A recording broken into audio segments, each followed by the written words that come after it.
In the heart of a bustling city, a young boy found himself caught between two contrasting worlds.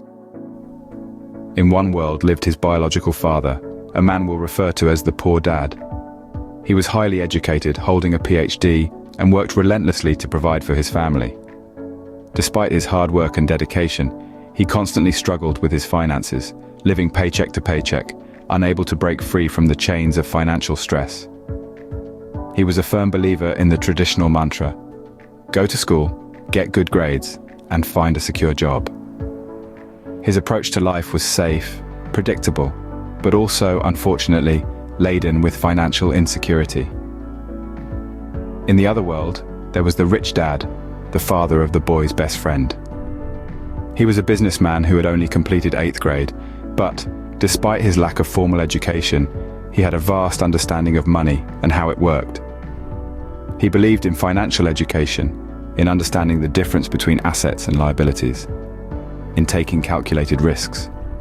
The rich dad was not afraid of the unpredictable, the uncertain.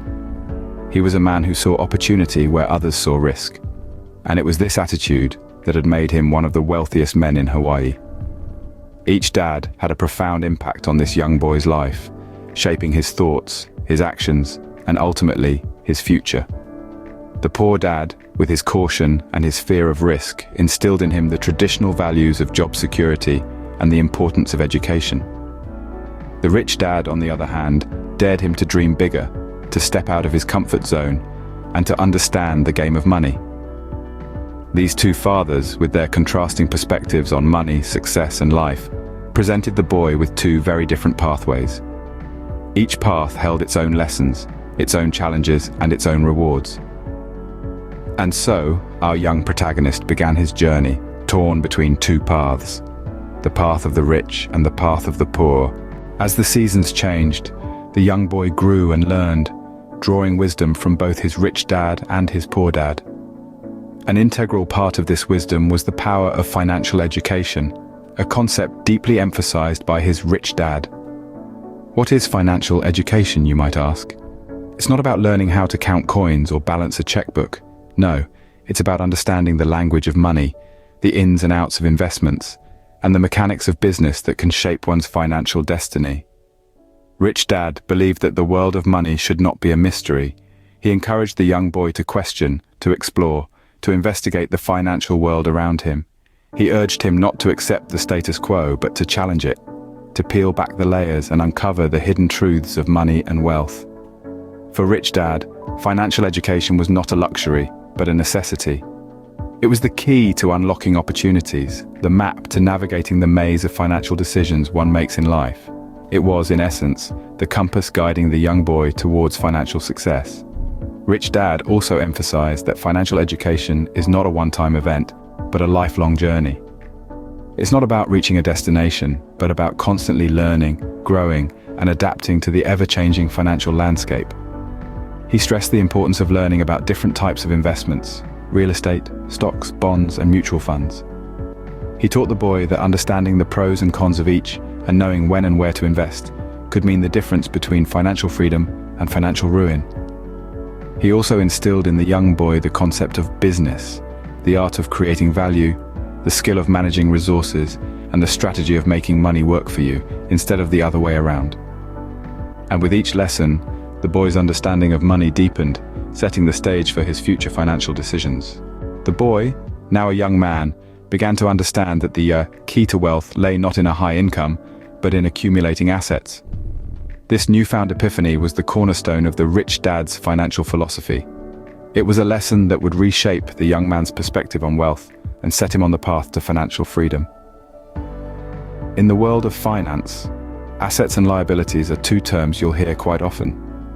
They seem complex, but let's break them down into simpler terms. Imagine your financial health as a scale. On one side you have assets, things that put money into your pocket. On the other side you have liabilities, things that take money out of your pocket. The goal, as Rich Dad would put it, is to tip the scale in favor of assets. Let's delve a bit deeper. Assets can be anything from real estate and stocks to businesses and royalties from intellectual property. These are investments that generate income over time, even when you're not actively working. They are the seeds you plant today for a fruitful tomorrow. On the flip side, liabilities are your debts and obligations. They can be anything from credit card bills and car loans to mortgage payments. These are the financial burdens that weigh you down, the stones that sink your financial ship. The magic lies in understanding the delicate interplay between assets and liabilities. The more assets you accumulate and the fewer liabilities you have, the healthier your financial situation becomes. It's not about earning a high income and spending it all on liabilities. It's about wisely investing in assets that will generate income over time. And so, the young man began his journey of asset accumulation, slowly but surely tipping the scale in his favor. He learned to spend his money on assets, not liabilities. He understood that the pursuit of wealth was not a sprint, but a marathon. It was a long-term game, a game of patience and perseverance. The young man realized that the path to wealth was not about how much you earn, but how much you keep and grow. And with this realization, he took his first step towards financial freedom. Yet fear lurked in the corners of his mind, threatening to hold him back from taking the necessary risks. The story of our poor dad is a familiar one, a tale of a man who sought safety in the confines of a secure job, a steady income, and a predictable life. He was a man who viewed risk as a dangerous foe, something to be avoided at all costs.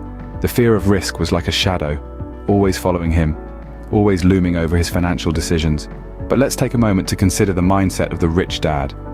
Unlike the poor dad, he didn't see risk as an enemy, but rather as an opportunity. He understood that risk was an inherent part of life, and more specifically, of financial growth. He believed in taking calculated risks, in stepping out of the comfort zone for the chance of bigger financial gains. Imagine for a moment a diver standing on the edge of a high cliff, staring down at the waters below. The poor dad would see the height, the danger, and the potential for failure. He would step back from the edge, choosing safety over the thrill of the dive.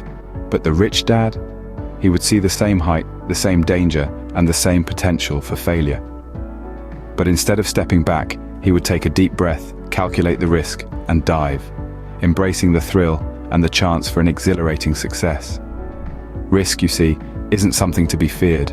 It's something to be managed and calculated. It's a tool that, when used wisely, can open doors to opportunities and financial growth that a secure job simply cannot offer. The rich dad knew this. He used risk as a stepping stone, not a stumbling block. He understood that to reach greater heights, one must be willing to dive into the unknown, to take the leap of faith, to embrace risk, not fear it.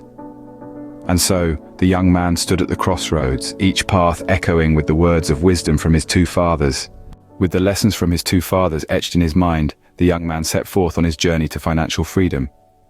His path wasn't paved with gold, but it was illuminated by the wisdom he had gathered. Let's revisit the key lessons that guided him. First, he understood the power of financial education. It wasn't about memorizing formulas or crunching numbers. It was about understanding the language of money, about knowing the difference between assets and liabilities, income and expenses.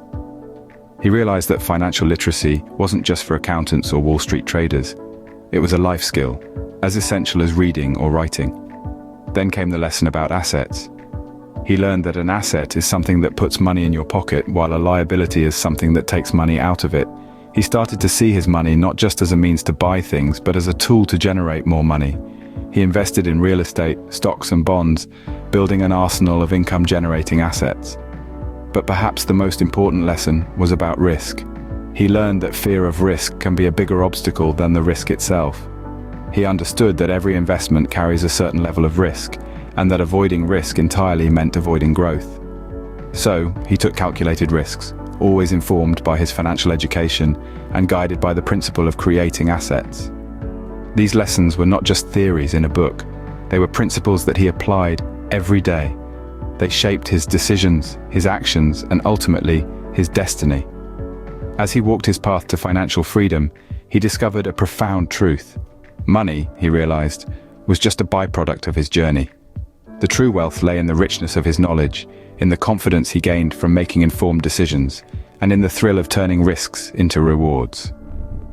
In the end, the young man realized that the true wealth lay not in the abundance of money, but in the richness of knowledge and the courage to take action.